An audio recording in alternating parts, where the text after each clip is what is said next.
Hello বন্ধুরা, আজকে আমরা এই ভিডিওতে শিখতে চলেছি যে কীভাবে ডেল্টা এক্সচেঞ্জ থেকে আমরা মানি উইথড্রল করব তা নিয়ে এই ভিডিওতে আলোচনা করব সব কিছু। তো চলুন বেশি দেরি না করে ভিডিওটি শুরু করি। তো বন্ধুরা, হোম পেজে আসলাম। হোম পেজে আসার পরে এখন কোথায় যাব? এখানে দেখুন মানি, এখানে আপনার ব্যালেন্স দেখাচ্ছে। তো এখানে ক্লিক করবেন।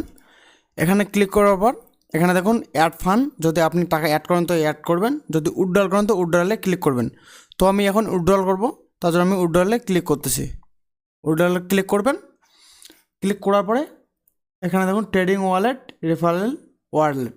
তো আপনি ট্রেডিং ওয়ালেট করবেন। করার পরে এখানে দেখুন উইথড্রয়েবল ব্যালেন্স, আমার ব্যালেন্স এত টাকা আছে, 1813 টাকা INR আছে। তো আমার এটা ব্যালেন্স উইথড্রল করতে পাবো।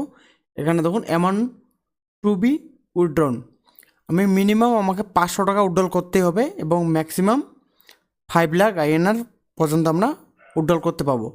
বা উইথড্রল টু আপনার ব্যাংক যেটা অ্যাড থাকবে ওটাতে যাবে। তখন আমরা এখানে ক্লিক করব। ক্লিক করার পরে আপনি যত চান তত উঠে নেবেন। তো আমি যাচ্ছি এখান থেকে 1800 টাকার জন্য, এখানে 1800 করে দেবো। 1800 করে দেওয়ার পর এখানে দেখুন উইথড্রল ফিজ জিরো নেবে, জিরো কোনো ফিজ নেবে না। ইউ উইল গেট 1800 টাকা আমি উইথড্রল করবো, 1800 টাকা ঢুকবে।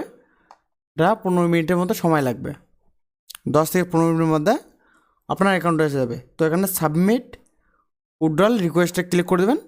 ক্লিক করার পর 10 থেকে 15 মিনিটের মধ্যে আপনার ব্যাংকে টাকা ক্রেডিট হয়ে যাবে। তো আশা করি ভিডিওটি বুঝতে পারছেন। এভাবে যদি আপনি ট্রাই করেন তো আপনার উইথড্রয়েবল সাকসেসফুল হয়ে যাবে।